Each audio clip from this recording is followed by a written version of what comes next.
Hello friends, स्वागत है आपका फिर से एक नई वीडियो में। इस वीडियो के अंदर हम समझते हैं संघ आर्थ्रोपोडा, फाइलम आर्थ्रोपोडा। तो संघ आर्थ्रोपोडा होता है, इसके जनरल कैरेक्टर, सामान्य लक्षण के बारे में पढ़ते हैं। ये जूलॉजी का टॉपिक है, तो जिसके अंदर सिलेबस में ये टॉपिक है संघ आर्थ्रोपोडा जूलॉजी वाले, तो आप लोग इसको देखना ध्यान से।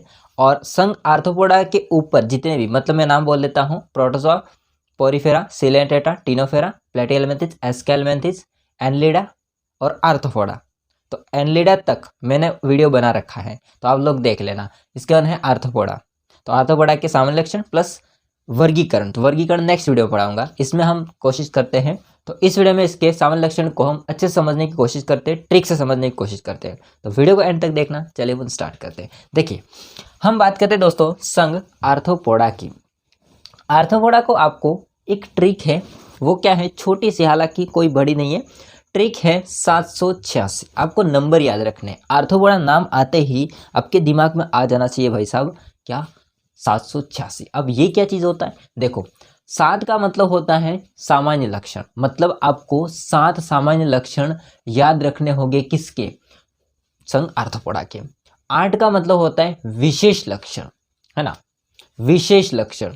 तो 8 का मतलब होता है विशेष लक्षण, इसके लिए याद रखने पड़ेंगे। और 6 का मतलब होता है खजाने। खजाने का मतलब क्या होता है वो हम बाद में समझेंगे। अभी फिलहाल के लिए हम सामान्य लक्षण, 7 सामान्य लक्षण आपको मैं पढ़ाता हूँ। इसके बाद में विशेष लक्षण, जो कि कितने, 8 विशेष लक्षण यहाँ पर लिखे गए हैं। तो आप लोग देखते जाइए दोस्तों। देखिए, 7 सामान्य लक्षण है। पहला लक्षण ये है संघ। संघ क्या है, तो देखिए, आपका जो आर्थ्रोपोडा होता है वो जंतु जगत का सबसे बड़ा संघ होता है। जंतु जगत का सबसे बड़ा संघ होता है। ऐसा क्यों? क्योंकि आर्थ्रोपोडा के जो प्राणी होते हैं वही आपको ज़्यादातर देखने को मिलते हैं, है ना। कीड़े मकोड़े जो आते हैं ना, चीज़ें आपको समझे, तो ये किसके अंदर आते हैं? ये आते हैं, इसी के अंदर आते हैं। आ रही है समझ में बात? तो आपके संघ आर्थ्रोपोडा के जो भी प्राणी हैं वो आपको ज़्यादातर देखने को मिलते हैं, और यही जंतु जगत का सबसे बड़ा संघ होता है। ठीक है। सेकंड होता है आवास। आवास की हम बात करते हैं, मतलब ये रहते कहाँ हैं, संघ आर्थ्रोपोडा के प्राणी रहते कहाँ हैं? तो ये रहते हैं जलीय, जल के अंदर भी रहते हैं। स्थलीय, स्थलीय, स्थल में होते हैं, मतलब जमीन के ऊपर भी रहते हैं। साथ में परजीवी होते हैं, कुछ जंतुओं पर रहते हैं, कुछ पादपों पर रहते हैं, तो परजीवी के रूप में भी रहते हैं। आ रही बात समझे? नेक्स्ट हो जाएगा समिति, जनन स्तर, शारीरिक संगठन। ये क्या चीज़ होती है? देखो, समिति का मतलब होता है दोस्तों कि अगर जीव को हम काटते हैं, अगर मुझे ऐसे काट दिया बीचों बीच, ठीक है, एक मेरा हाथ इधर, कान इधर और एक पैर इधर, बाकी एक कान एक पैर हाथ इधर, दोनों बराबर भाग है। अगर इसको काटेंगे तो दोनों बराबर भाग है, तो उसको हम बोलते हैं समिति। तो इसके अंदर पाई जाती है द्विपार्श्व समिति। अभी मेरा एग्जाम्पल आपको बताया था अभी तुरंत। द्विपार्श्व समिति का मतलब होता है, इसको हम क्या करेंगे, ऊर्ध्वाधर काटेंगे, 2 बराबर भागों में बटेगा, तो उसको बोलते हैं द्विपार्श्व समिति। जनन स्तर, जनन स्तर तो आपको पता ही होगा, ट्रिप्लोब्लास्टिक होते हैं, मतलब 3 जनन स्तर पाए जाते हैं इसके अंदर। कौन कौन से? Ectoderm, mesoderm, endoderm. ठीक है। बाह्य स्तर, मध्य स्तर और आंतरिक स्तर, अंतस्तर। ठीक है। शारीरिक संगठन, शारीरिक संगठन क्या होता है दोस्तों? तो इसका जो शारीरिक संगठन होता है वो मैंने हालांकि लिखा नहीं है, लिख देता हूँ। शारीरिक संगठन मैं भूल गया हूँ। शारीरिक संगठन होता है, इसका होगा अंग तंत्र प्रकार का। किस प्रकार का? अंग तंत्र। मतलब देखो, कोशिका होती है, वो मिलकर के उत्तक बनाते हैं, उत्तक होते हैं वो आगे क्या बनाते हैं, अंग बनाते हैं, और अंग होते हैं वो क्या बनाते हैं, तंत्र बनाते हैं, अंग तंत्र। फिर अंग तंत्र से क्या बनता है, बॉडी बनता है। तो इसके अंदर शारीरिक संगठन क्या होता है, अंग तंत्र स्तर का, आर्थ्रोपोडा के अंदर। फोर्थ हो जाएगा शरीर योजना। शरीर योजना क्या होता है? तो शरीर योजना का मतलब होता है दोस्तों, जैसा हम मुख से खाते हैं और वेस्ट मटेरियल होता है, इसको बाहर कहाँ से निकालते हैं, एनस से, गुदा से बाहर निकालते हैं, तो दोनों छिद्र अलग अलग है, तो इसको बोलते हैं हम लोग शरीर योजना। जैसे कुछ प्राणी होते हैं वो क्या करते हैं, एक छिद्र से ही खाते हैं, उसी छिद्र से बाहर निकालते हैं, तो अलग अलग होती है। तो इसके अंदर आर्थ्रोपोडा, संघ आर्थ्रोपोडा के अंदर पाई जाती है नलिका के भीतर नलिका, मतलब एक छिद्र से खाते दूसरी छिद्र बाहर से निकालते हैं। ठीक है। नेक्स्ट हो जाएगा 5वां प्रोटोस्टोमिया। प्रोटोस्टोमिया क्या होता है इसको समझते हैं। तो ब्लास्टोपोर से माउथ का निर्माण होता है। ब्लास्टोपोर से क्या होता है, माउथ का निर्माण होता है। तो ब्लास्टोपोर क्या होता है, देखिए, जब गैस्ट्रुला भवन होता है, गैस्ट्रुला का निर्माण होता है, उस टाइम पे 3 जनन स्तर का निर्माण होता है, ये वाले, एक्टोडर्म, मेसोडर्म, एंडोडर्म। तो ये क्या करते हैं, आपस में मिल करके जुड़ती हैं, निर्माण होता है। उस टाइम पे एक संरचना बनती है जिससे एक पोर, एक छिद्र रह जाता है, या फिर हम कह सकते हैं छिद्र का निर्माण करती है।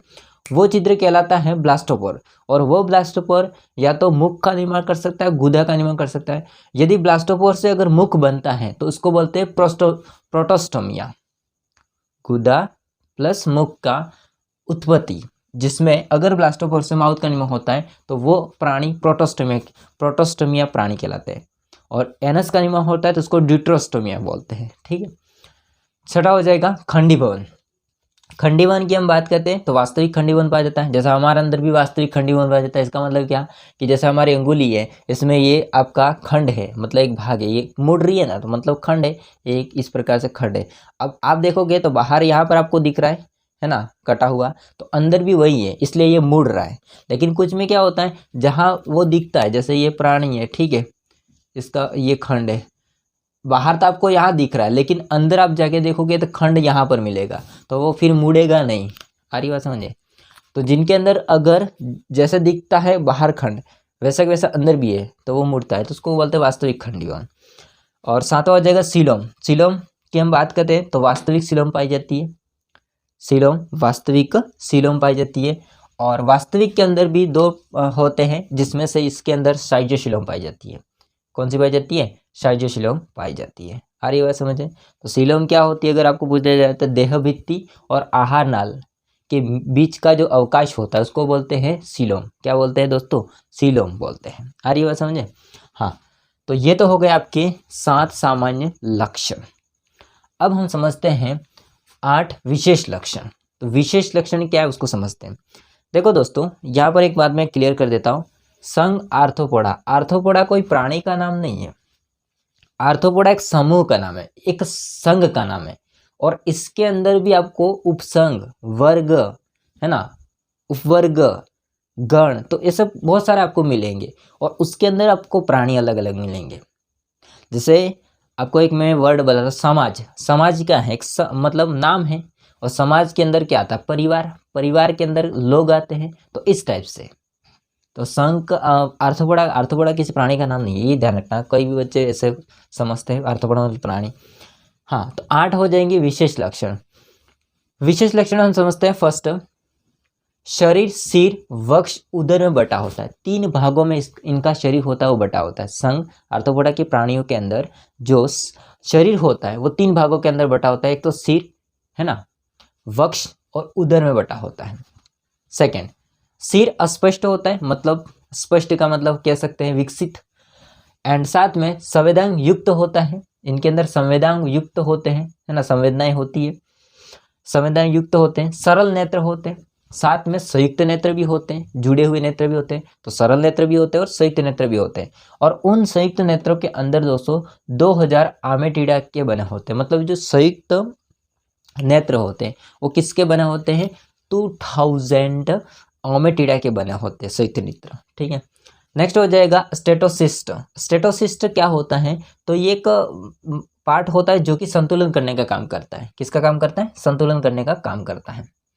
तीसरा हो जाएगा दोस्तों विशेष लक्षण, संधि युक्त उपांग होते हैं। इनके अंदर संधि युक्त क्या होते हैं? उपांग होते हैं।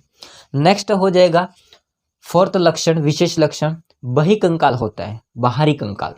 ठीक है, जो कि काइटिन का बना होता है। किसका बना होता है? काइटिन का बना होता है। पांचवा जगह दोस्तों खुले प्रकार का परिसंचरण तंत्र होता है। मतलब इनका जो रक्त होता है वो नलियों में नहीं बहता है ना। आरी बात समझे? खुले प्रकार का परिसंचरण तंत्र होता है। एक लिंगी होते, मतलब कि जैसे कि फीमेल पार्ट होता है वो किसी एक व्यक्ति के अंदर होता है, मतलब एक व्यक्ति मतलब इनके प्राणी के अंदर।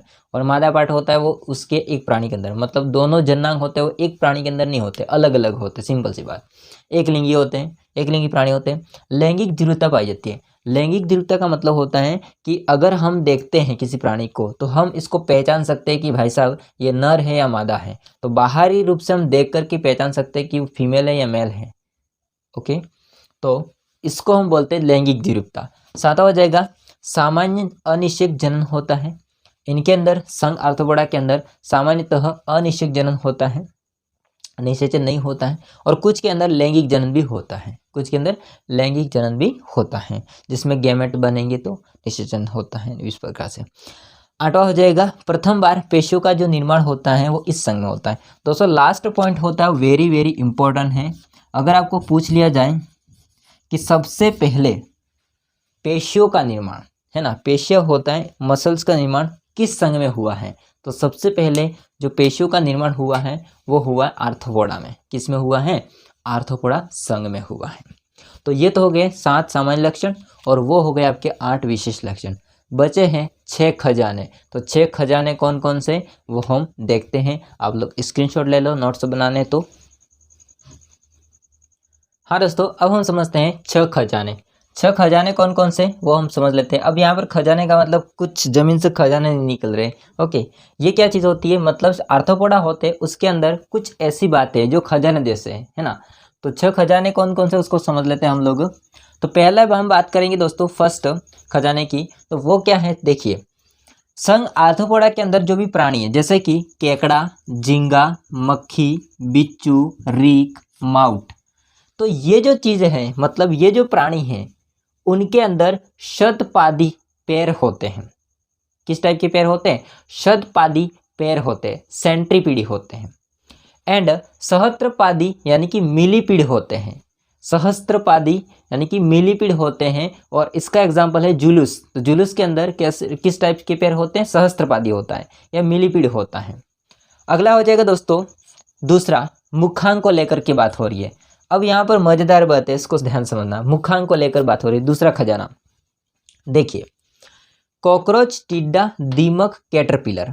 कॉकरोच, टिड्डा, दीमक, कैटरपिलर, ये क्या काम करते हैं? उनके जो मुख होते हैं उनका काम है एक तो काटना और चबाने का काम है। तो अगर आपको कॉकरोच, टिड्डा, दीमक या कैटरपिलर है उनका काम की बात करेंगे, मुखांक की बात करेंगे, तो ये काटने का और चबाने का काम करता है इनका मुखांक। सेकेंड हो जाएगा भेदने व चूसने वाले, और इसका एग्जाम्पल आप डेली लाइफ में देखते हो, मच्छर। तो मच्छर होता है, काटता नहीं है। आप बोलते हैं ना मच्छर ने काटा, मच्छर काटता नहीं है। मच्छर क्या करता है? पहले इसको भेदता है या चुबोता है, फिर चूसने का काम करता है, खून चूसने का काम करता है। ठीक है। सी हो जाएगा चबाने व लेपिंग। अब चबाने और लेपिंग का मतलब क्या? पहले चबाएगा फिर, ठीक है, पहले चबाएगा फिर लेपिंग करेगा, मतलब घूमेगा। तो इसका एग्जाम्पल हो जाता है मधुमक्खी। मधुमक्खी ऐसा ही काम करती है ना। स्पंजी प्रकार, स्पंजी मतलब जैसा स्पंज होता है चूस कैसे लेता है, इस टाइप से। तो जिनका मुखांक स्पंजी टाइप का होता है वो हो जाएगा एक तो घरेलू मक्खी है ना, और फल मक्खी। ओके, नेक्स्ट हो जाएगा सोइफन प्रकार का। सोइफन होता है ना, साइफन, उसी प्रकार का जहाँ होता है माथ में होता है मुखांक। किसमें होता है? माथ में होता है। तो सेकेंड हो जाएगा खजाना मुखांक। ओके, तीसरा खजाना की हम बात करेंगे दोस्तों, श्वसन तंत्र से लेकर के हैं। अब इसमें क्या है उसको समझते हैं। देखिए, जैसे हम सांस किससे लेते हैं? अब कोई बोलेगा नाक से। नाक से नहीं लेते, नाक एक मतलब छिद्र है, पर हम सांस एक्चुअल में किससे लेते हैं? लंग्स से, फेफड़ों से। ठीक है, तो इसी प्रकार से अलग अलग आर्थ्रोपोडा के प्राणियों में अलग अलग श्वसन अंग होते हैं। जैसे हम झींगा की बात करेंगे तो झींगा होता है वो श्वसन तंत्र या सांस जिससे लेते हैं वो हो जाएगा सतह, मतलब बिल्कुल सतह से भी सांस ले सकता है। इसके अलावा इसके अंदर गिल्स भी होते हैं। झींगा के अंदर गिल्स भी होते हैं। तो झींगा के अंदर गिल्स भी होते हैं, जैसे मछलियों में होते हैं ना वैसे, तो उससे भी वो सांस ले सकता है। सी हो जाएगा दोस्तों वायुनलिका। वायुनलिका से कौन सांस लेता है? तो वायुनलिका से सांस लेते हैं कीट। जो कीटो होते हैं उसमें श्वसन तंत्र या श्वसन अंग होता है वायुनलिका।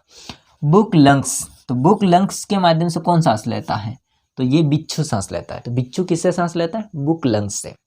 और बुक गिल्स होता है, उससे कौन सांस लेता है? तो केकड़ा सांस लेता है। कौन लेता है?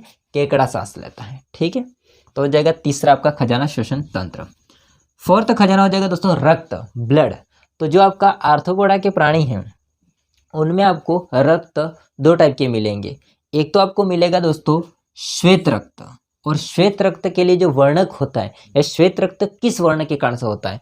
तो ये हीमोलिम्फ वर्ण के कारण से होता है। किसके कारण से होता है? हीमोलिम्फ वर्ण के कारण से होता है।